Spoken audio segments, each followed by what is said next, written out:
It started with a note duct-taped to my garage like a ransom letter.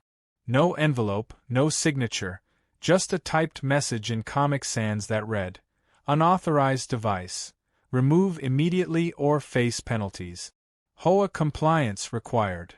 I stared at it for a full 10 seconds, expecting it to be some kind of joke. Was there a prank war going on in the neighborhood? Because if this was someone's idea of fun, it was a terrible opening move. The so-called unauthorized device in question? My wall-mounted EV charger, a sleek, matte black model that was about as offensive as a mailbox. Quiet, efficient, and barely visible from the street. Frankly, if someone had noticed it, they had to be doing surveillance from a bush. My name's Ray Jameson, 34, founder of VoltGrid, the regional electric vehicle charging network that currently powers over 200 stations across 3 counties. You've probably used one of our chargers if you live anywhere in the state and own a Tesla, Rivian, or even a Chevy Bolt. That's right, the same charger taped to my garage was built by my company. And now, apparently, banned by someone with a grudge and a printer.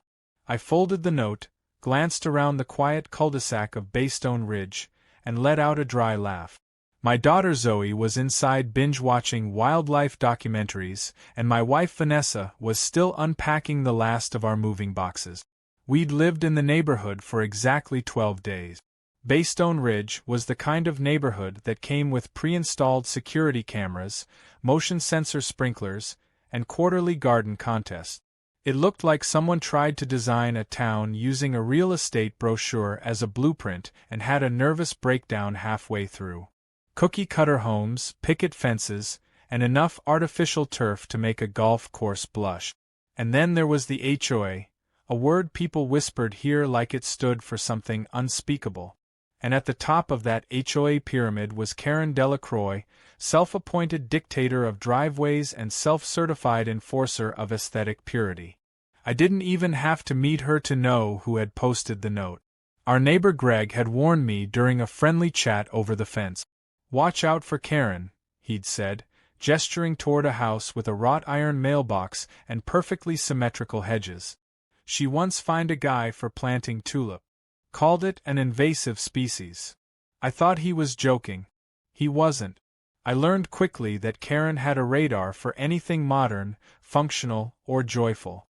She once made a teenager repaint a basketball hoop because it clashed with the community color palette. I wish I were making that up. 2 days after the note, my power went out. Not the whole house, just the circuit connected to the charger. I checked the panel, puzzled. No breakers had flipped. I called my electrician, Gregor, who'd done the install. He was baffled too. This was working perfectly last week. Something's off. Let me trace the feed line to the breaker panel outside. He disappeared around the side of the house while I watched Zoe try to coax our golden retriever into a kiddie pool. 5 minutes later, Gregor returned with a look of disbelief. "You're not gonna like this," he said. "Someone's messed with your main line. Clean slice right at the junction, like a wire cutter job. That doesn't happen by accident. Someone had sabotaged my charger. On purpose. In my own home." I felt the first flicker of rage spark in my chest, but I kept it contained. Barely. I had enough cameras to replay the footage, and sure enough, there she was. Karen herself, in a blue windbreaker and visor, sneaking around the side of my property like a B-list spy. She snipped the conduit, adjusted her sunglasses, and walked off like she'd just donated to charity. No hesitation. No shame. Vanessa was livid. "We need to report her. This is vandalism."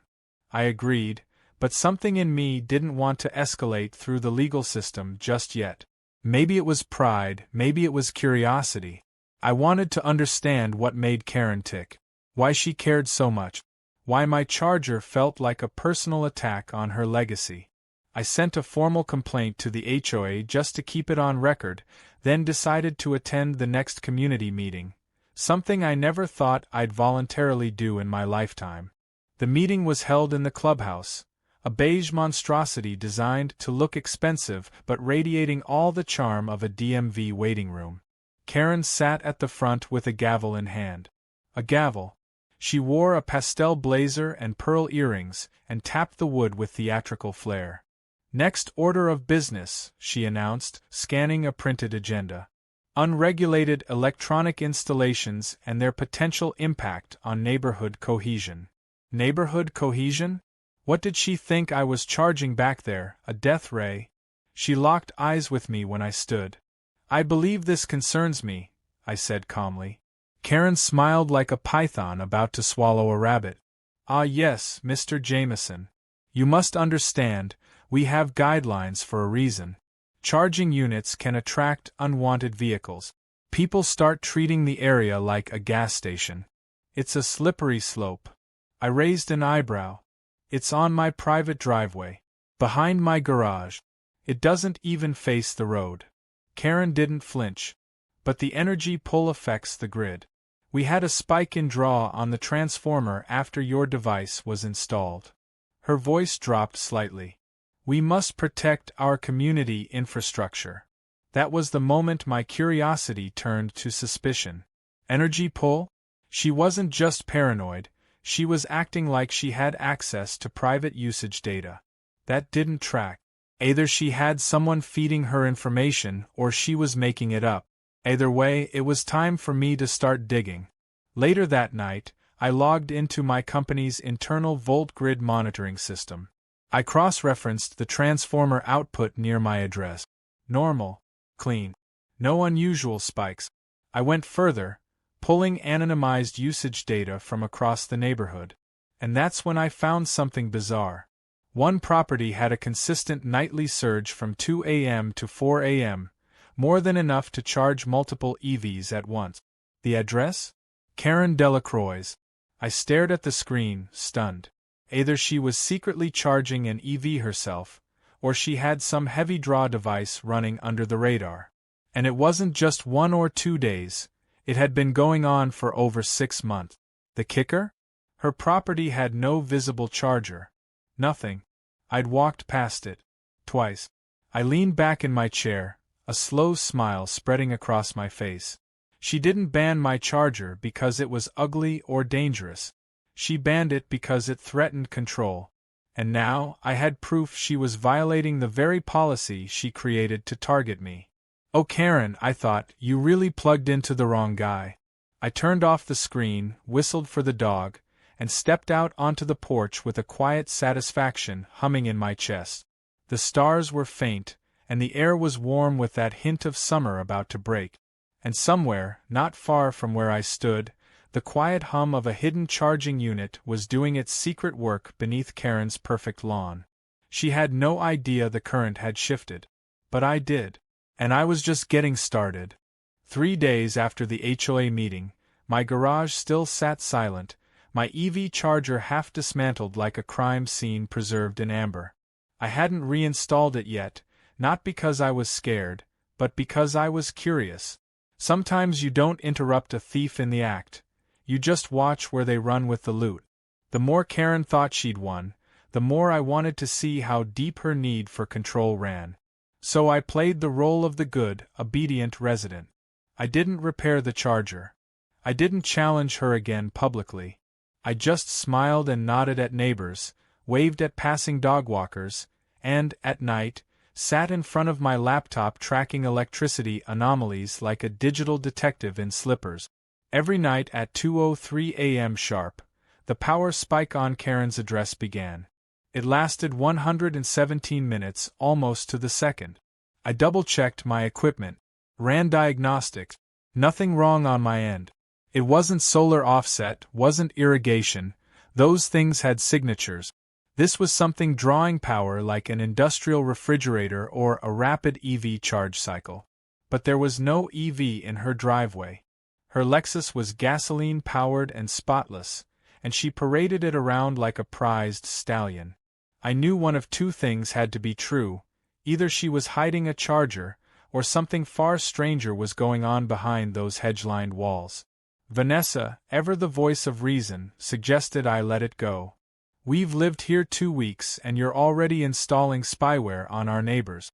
I married a tech mogul, not a neighborhood warlord. I chuckled and handed her the tablet. It's not spying. It's grid data. Public domain through VoltGrid's maintenance portal. She rolled her eyes. Fine, Sherlock. Just don't blow up the transformer trying to prove a point. I promised her I wouldn't. I didn't say anything about metaphorically blowing up Karen's reign of petty tyranny. Still, Vanessa was right about one thing: I needed more than digital breadcrumbs. So I did what any reasonable man in my position would do. I asked our daughter Zoe if she wanted to deliver cookies to Karen. Zoe, being 8 and entirely unaware of social warfare, jumped at the chance. She smells like candles and sour milk, Zoe declared brightly, skipping across the yard with a Tupperware in hand. I trailed behind with a polite smile and a plan. Karen opened the door wearing a pastel cardigan and the exact expression you'd expect when receiving cookies from a child she couldn't legally fine. "How quaint," she said, her smile glued on like a bad toupee. "And what brings you two here?" "Just being neighborly," I replied, handing over the container. "Zoe wanted to say thank you for the note." Karen's eyebrow twitched. "Note? You know," I said casually, "about the charger. It's been a good learning opportunity for all of us. I've actually been reading the HOA manual front to back. Fascinating stuff." Her eyes narrowed slightly. "Well, I'm glad you're starting to understand how we maintain community standards here." Then, a beat later, "Would you like to come in?" I didn't expect that. Neither did Zoe, who gasped audibly. Karen caught the reaction and added, "Just for a moment. I can offer tea." I had no reason to say yes, except one. I wanted to see if my theory about the charger was correct. So I nodded. "Sure. Love tea." Her house was as sterile as a hospital brochure. Smelled like lavender and vinegar. Not a single misplaced object. No clutter. No soul. As Karen disappeared into the kitchen, I subtly scanned the perimeter. No visible cords. No charging ports. But then I noticed the door to the garage was sealed. Not just closed, but sealed. There was a numeric keypad lock bolted to the wall beside it. Not a standard doorknob. I tilted my head, intrigued. Why would someone padlock their own garage from the inside of their own home? Karen returned moments later with a tray and cups that looked like they hadn't been touched since Reagan was president. "So," she began, setting them down carefully, "how do you like the neighborhood so far?" I smiled and sipped the tea. It tasted like boiled grass and regret. "Oh, it's peaceful. Just the right amount of excitement to keep things interesting." Her face remained unreadable. "I'm glad. Not everyone fits in here, you know. Some people try to change things. That's dangerous." "I agree," I said. "Change can be terrifying. Especially when you don't understand it." The rest of the visit was a masterclass in passive aggression. Karen asked about my job, feigned surprise that I ran a company, then hinted that entrepreneur was code for unemployed. When Zoe knocked over a coaster, she physically flinched and spent the next 10 minutes aligning it with laser precision. Eventually, I thanked her for the tea, collected Zoe, and left. As I turned to close the door, I caught a glimpse of a green LED strip reflecting from beneath the garage door's seam. A slow, steady pulse. VoltGrid units had that exact signature. That night, I reviewed my own inventory and confirmed the suspicion. The light pattern was diagnostic. It only appeared during firmware updates, which meant Karen was running a VoltGrid charger. One of mine. The irony practically glowed in the dark. I decided it was time to escalate. Not with confrontation, but with humor. The next morning, I installed a pop-up lemonade stand at the end of my driveway. Instead of lemonade, it offered free EV charging advice. "Ask me how," in cheerful font. I set up a folding table, brought out a lawn chair, and waited. Within 15 minutes, the neighborhood curiosity kicked in. A few residents stopped by. One woman whispered, "You're the guy Karen hates, right?" I laughed. "That's the rumor. Want to see what a charger actually looks like?" By noon, I had a dozen people asking for install tips, 2 contractors requesting my business card, and one elderly man who just came for the shade but stayed to complain about Karen's Halloween candy restrictions. Karen, of course, stormed by twice. Didn't say a word. Just glared from behind her oversized sunglasses like I was selling illegal fireworks. That afternoon, she sent a mass HOA email reminding residents that yard-based advertising or commerce is strictly prohibited. I replied all with a single sentence. Don't worry, Karen, it's just a lemonade stand. No electricity involved. Greg, my neighbor, nearly died laughing. The next day, he brought a cooler and sat next to me selling cookies. But beneath the laughter, I was quietly planning my next move. If Karen had a VoltGrid charger, she must have installed it under someone else's name or through a secondary reseller. She wouldn't have used her real details. Too risky. But VoltGrid's backend system tracked firmware updates and diagnostics per unit, regardless of who registered it. All I needed was to correlate the unit ID with her nightly power surge. And if I was right, I could pinpoint the exact moment she connected it, months ago, long before she ever moved to ban mine. I pulled an all-nighter with my lead engineer, sorting through timestamps, IP logs, and MAC addresses. Around 3 a.m., we found it. One unit installed to a residential address in Baystone Ridge 3 months ago. Registered under the name J. Flanders, a name that didn't exist in any county records. But the address matched Karen's. She'd faked the registration and run it in stealth mode to avoid HOA flags. That was the last puzzle piece I needed. She'd banned my charger while hiding one of her own, lied to the board, tampered with my property, and now, thanks to her own hypocrisy, she'd violated her own policy. The trap was set. All I had to do was wait for the perfect moment to spring it. And oh, it was going to be electrifying. It started with a bang. Not metaphorical, an actual bang. I was in the middle of a Zoom meeting with my board when a loud thud reverberated through the house, followed by the unmistakable sound of metal hitting pavement. Vanessa screamed from the living room, and I bolted outside to find my EV charger, ripped from the garage wall, lying in a heap on the sidewalk. Pieces of conduit were scattered like confetti. And standing proudly beside the wreckage was a smug contractor in a neon vest, clipboard in hand, and a rolled-up HOA work order tucked under his arm. I didn't need to read it to know who was behind this unauthorized demolition. Karen had escalated. From passive-aggressive notes to midnight sabotage, and now open destruction. And not just that, she made sure to film the entire event on her phone. She stood across the street, recording from her lawn like some budget reality show producer. I could hear her narrating over the footage. And here we see the illegal charging device being removed for the safety and order of the neighborhood. She ended the video with a proud nod and an ear-to-ear smile, like she'd just saved a child from a burning building. I walked straight up to the contractor and asked, "Do you have any idea what you just touched?" He looked uncertain, glancing at the paperwork.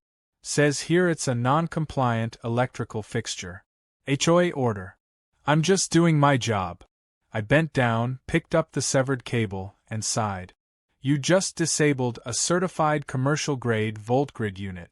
That's $3 $200 system. You're aware that tampering with it without permission is a civil offense, right? The color drained from his face. You'll need to talk to the HOA. Oh, I said calmly, I will. That night, the video went viral. Not for the reason Karen had hoped.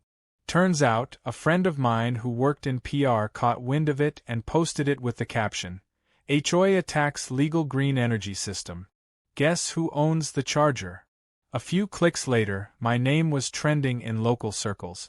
Reddit got hold of it. TikTok stitched it with clown music and slow-motion replays of the charger crashing to the ground.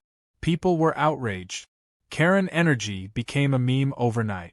There was even a parody account tweeting fake HOA rules like, birds must file flight plans, and no smiling after 9 p.m. Karen's video backfired harder than an old lawnmower. Instead of rallying community support, she ignited the internet. My inbox flooded with messages from journalists, energy advocates, and HOA haters from across the country. But I wasn't done yet. Not by a long shot. The next morning, I set up something a bit more high-tech than a lemonade stand. Using a portable battery rig and a branded VoltGrid tent, I parked my SUV at the edge of the community greenbelt, on public land, just outside HOA jurisdiction, and launched the Freedom to Charge station. The banner said, "Free EV charging for all residents. HOA fines not included." People lined up faster than I expected. Neighbors who had been too afraid to speak out before suddenly found their voices. Mrs. Connors from 2 doors down rolled up in a Nissan Leaf and whispered, "She made me take my solar garden lights down. I hope she chokes on her power bill." Within hours, the station became a neighborhood social hub. Kids ran around with popsicles. People brought lawn chairs. A few teenagers blasted music from a Bluetooth speaker. It felt like a block party disguised as a protest. And there, sitting in the shade, was Greg, the same neighbor who'd first warned me about Karen, grinning like he'd won the lottery. "You know," he said, sipping his soda, "I always figured she'd snap one day. Just didn't think it'd involve felony vandalism and a Facebook livestream." Karen, of course, tried to fight back. She sent out an HOA-wide email titled, "Community Decay: What Happens When We Let Outsiders Control Us?" It read like a manifesto, warning that my charging circus was bringing noise, crime, and moral decline. Someone forwarded it to me. I laughed. Then I printed the email on a giant poster board and displayed it at the tent with a sign underneath. Now offering free moral decline with every charge. By the 3rd day, the local news van showed up. The reporter wanted an interview. I agreed, and I made sure to smile when I said, "This isn't about just one charger. This is about control versus community. When neighbors turn against innovation because of fear, we all lose. We should be working together, not tearing each other's systems out of the wall." Karen didn't take it well. She tried to confront the news crew, screaming about trespassing and weaponized electricity. Unfortunately for her, the reporter was live when she did it. Millions of people watched Karen rant about how EVs emit spiritual interference and how I was installing government spy tools disguised as chargers. The moment was immortalized on Twitter with the caption, "Karen discovers electricity, 2025. It was glorious. But as fun as the chaos was, I still had work to do. Behind the scenes, my legal team had filed a cease and desist letter against the HOA, citing unlawful destruction of private property and interference with renewable infrastructure protected under the state's Green Energy Initiative. That alone was enough to put the board into panic mode. Most of them were just trying to keep their lawns trimmed and property values high. They didn't sign up for lawsuits or media exposure. The cracks were showing. One evening, as I was packing up the tent, a man approached quietly. Tall, balding, khakis and loafers, the uniform of a reluctant bureaucrat. "Name's Harold. I'm on the HOA board," he said, glancing nervously over his shoulder. "I just wanted to say, not all of us are with Karen. She pushes things through without vote. She bullied Greg off the board last year. We didn't even know about the charger ban until it was done." I looked at him for a moment, weighing his words. He seemed sincere. Tired, but sincere. "I have proof she's running a hidden charger," I told him. His eyes widened. "Seriously? Using a fake registration. Under a fake name. Drawing power every night. She's breaking her own rule." He shook his head. "We need to see that. Can you send it to me?" "Already prepared," I replied, handing him a flash drive. "Tell the others. It's time for an emergency vote." The gears had turned. The tide had shifted. Karen didn't know it yet, but her days of unchecked power were ending. And fittingly, it would be a power issue that undid her, one that exposed her hypocrisy and turned her throne into an electric chair of her own making. As I drove home under the glow of the street lamps, I passed Karen's house. Her windows were dark, but I could still see the faint green pulse through the seam of her garage door. A charger, my charger, humming softly like a countdown clock. Soon, I thought. Real soon. It was the day of the emergency HOA meeting, and you could practically taste the tension in the air. For the first time since I moved into Baystone Ridge, the normally pristine clubhouse parking lot was packed. People who hadn't shown up to a single HOA function in years were suddenly dragging in chairs, sipping coffee like they were about to witness a courtroom drama. And in a way, they were. Karen had called the meeting hoping to regain control, but what she didn't know was that the board she once strong-armed into submission had grown a spine overnight. And I had come armed with the one thing she feared most: the truth. I walked into the meeting with a laptop bag, a portable projector, and Vanessa by my side. She had insisted on coming, not out of revenge, but for closure. She didn't say much, just gave me a squeeze on the arm before we entered and muttered, "Finish it." The moment we stepped in, Karen's eyes locked on me like lasers. She was dressed like she was running for office. Navy blazer, gold pin, hair perfectly styled. But behind the practiced smile, I could see it. That flicker of doubt, that tremor of worry. She knew something was coming. Karen started the meeting with her usual flair. "Thank you all for coming on such short notice. There have been troubling developments. Misuse of public resources, misleading social media campaigns, and behavior unbecoming of a community resident." The way she avoided saying my name was almost artful. She was good. But not good enough. "Before we begin," she added, "I'd like to remind everyone this meeting is under the authority of the HOA Charter and—" "Actually," interrupted Harold, the once timid board member who now sat 2 chairs away from her, "we'll be adjusting the agenda tonight.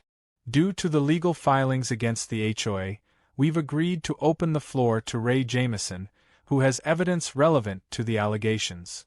Karen blinked. "Excuse me." "Majority vote, Karen," he said. 3-2. "You've been outvoted." I walked to the front of the room without waiting for her permission and hooked my laptop to the projector.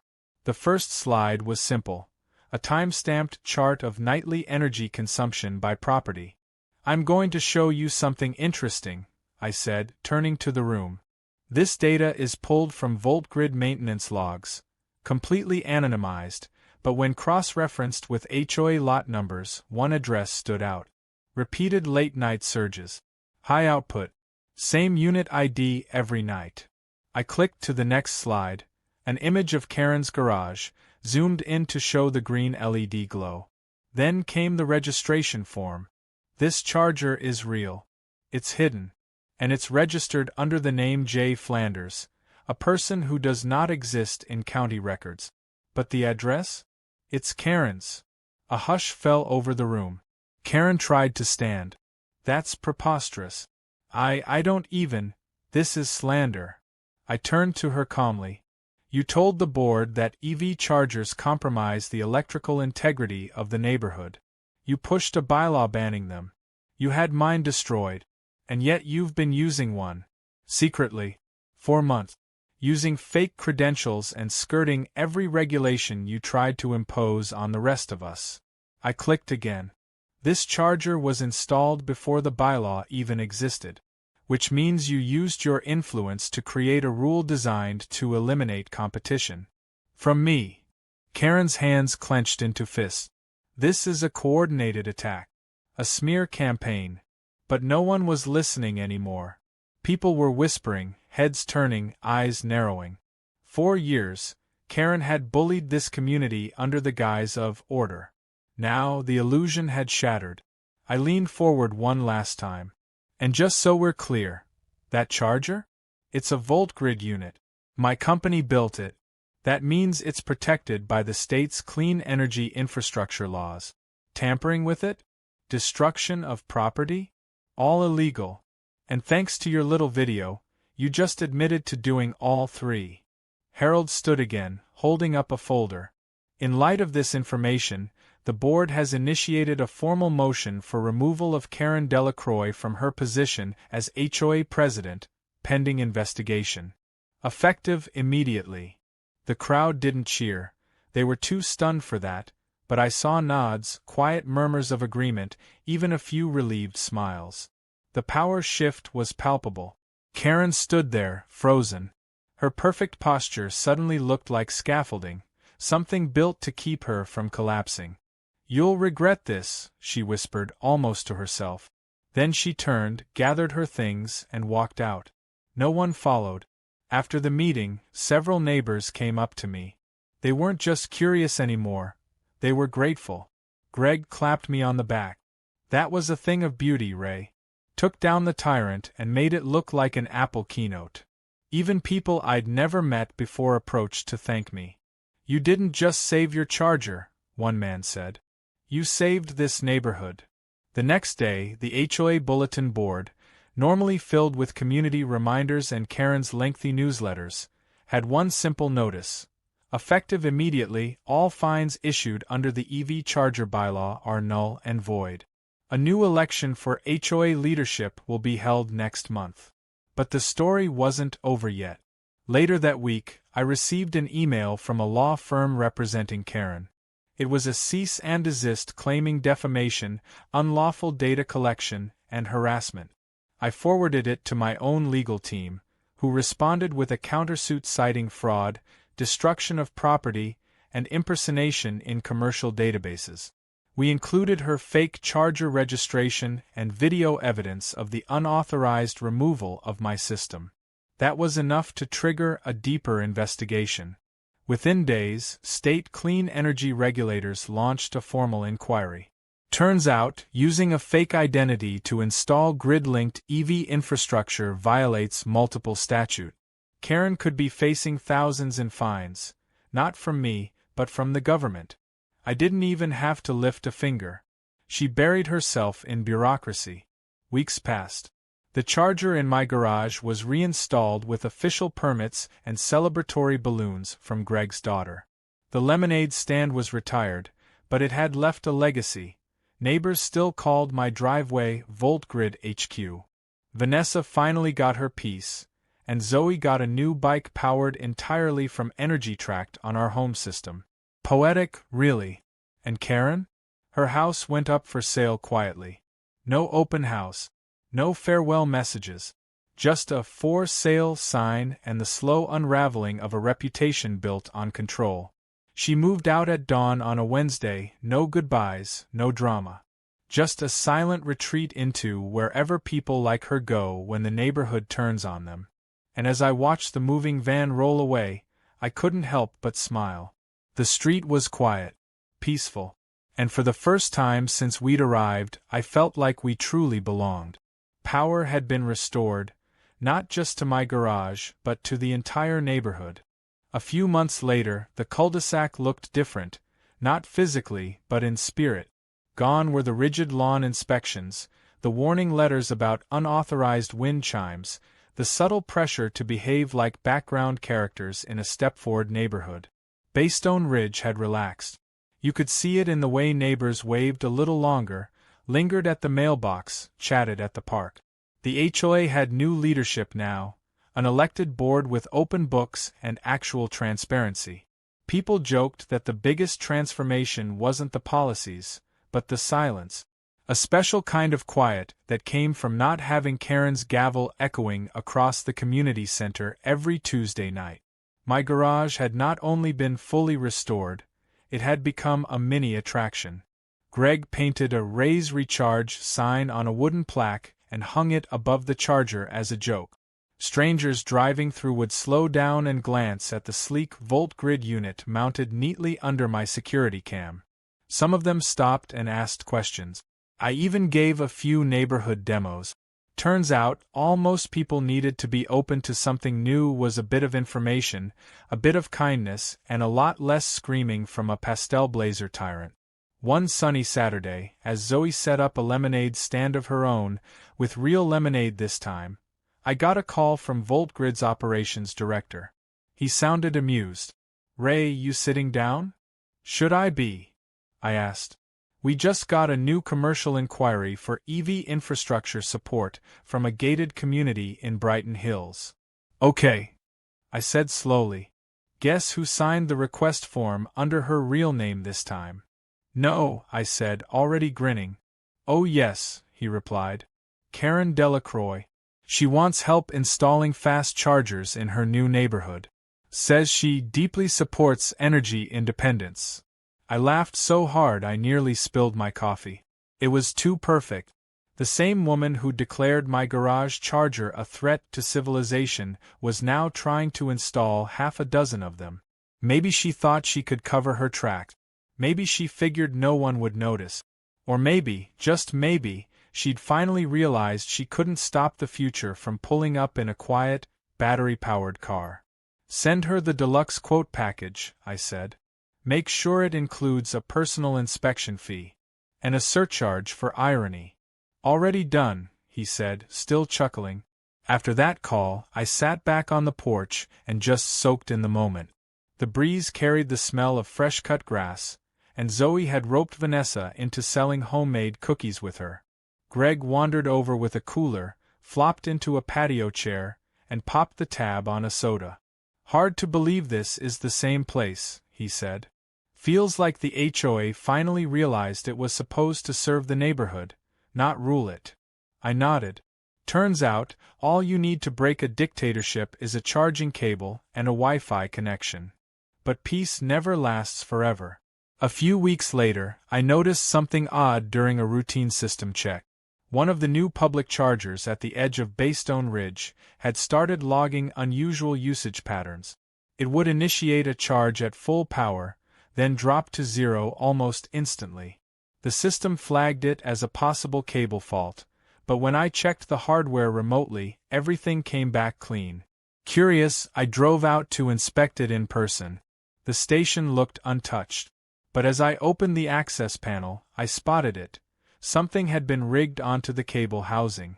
A third-party RFID blocker. Someone had been trying to spoof the system to either avoid charges or trigger misfires. I removed the device, scanned it, and frowned. It was a cheap knockoff chip. Harmless in one sense, but enough to throw diagnostics into chaos.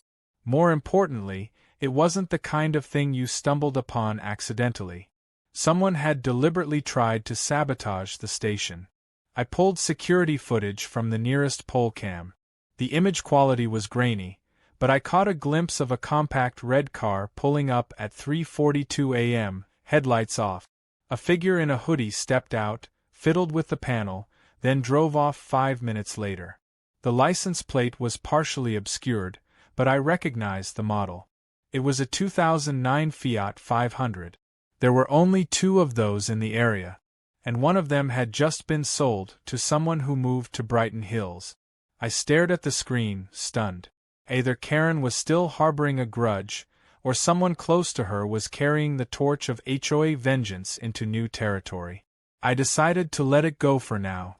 The interference didn't cause any lasting damage, and honestly, if that was her version of a comeback, it was pitiful. But I documented everything and filed a quiet report just in case. The next time someone accused me of interfering with the HOA, I'd have a file thicker than Karen's bylaws to prove who was playing dirty. Vanessa wasn't surprised when I told her. She's not built to let things go, she said, pouring tea. But she's not built to win, either. She plays with fear, not facts. That always loses in the long run. I kissed her on the forehead. That's why I married you. You make philosophy sound like vengeance with good posture. And so the days continued. The neighborhood evolved. Solar panels started sprouting on roof.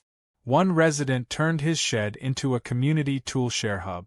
Even the newly elected HOA president asked for my advice on a pilot program offering subsidies for smart thermostat. We weren't just surviving anymore, we were innovating.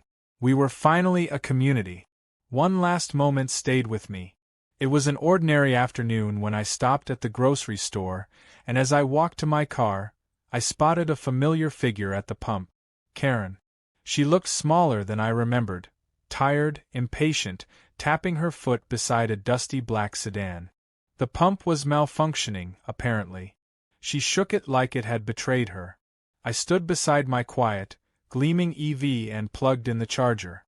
No noise. No fumes. Just a soft click and a green light. She looked over, our eyes met, and for a moment she froze. There was no hostility in her expression. Just a flicker of something I hadn't seen before, recognition. She knew. She knew she'd tried to win a war against something that couldn't be stopped. She'd tried to throttle the future, and now it was gliding past her without a sound. I smiled. Just enough to be polite. Then I got in my car and drove off, leaving the smell of gasoline and frustration behind me. Because progress doesn't need permission. It just needs someone willing to plug it in and let it charge.